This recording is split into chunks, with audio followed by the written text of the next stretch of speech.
Salut, on est bien jeudi et c'est le 8 mai et particulièrement ce 8 mai, c'est pas férié pour tout le monde. Il y en a qui ont travaillé aujourd'hui, l'espace culturel du Centre Leclerc est ouvert, on y est en ce moment en direct avec vous. Du monde dans le magasin Leclerc, et oui il fait beau, on en profite aussi pour y retrouver notre ami Jean-Claude. Salut Jean-Claude. Bonsoir. Alors, on aime bien cette partie où on se retrouve tous les jeudis avec toi dans l'émission On The Rock, où tu nous proposes régulièrement tes petits coups de gold, tes petits souvenirs qui viennent de temps en temps.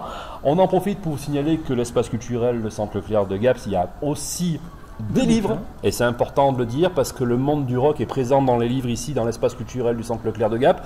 Très très bon bouquin, donc on vous propose aujourd'hui, écrit par un monsieur qui s'appelle Hugues Cornière, qui est un graphiste, qui a un magasin qu'il faut absolument visiter dans Paris, et on y retrouve dans ce livre que des choses cultes dans le monde du rock.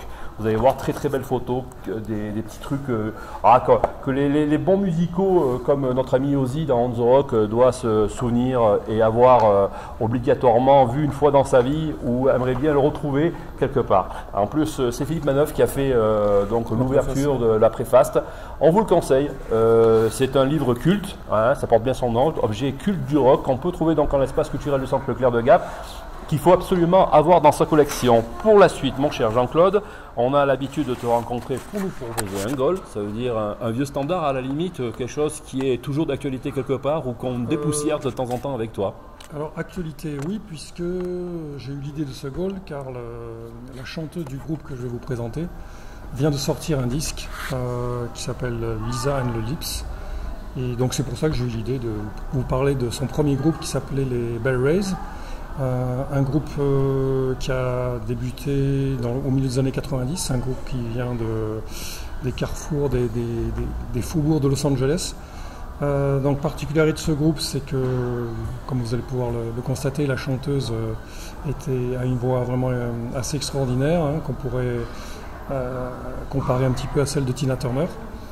Et donc c'est un groupe que j'aime beaucoup, qui rappelle pas mal de groupes américains des fins des années 60, de Détroit entre autres, hein, puisqu'ils se sont beaucoup inspirés de groupes comme les Stooges, le MC5, donc un son vraiment très électrique. Et donc cette petite particularité qu'ils ont, c'est cette chanteuse, qui est assez étonnante, aussi bien physiquement que par sa puissance vocale. Donc les Bell Rays, et on les retrouve donc en concert pour un passage télé. Et voilà, donc j'espère que ça va vous plaire. Allez, merci Jean-Claude. Prochain rendez-vous la semaine prochaine avec un gold. On continue. Bonne soirée et n'oublie pas d'écouter l'émission radio aussi avec le Ozzy. Ouais.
pressure.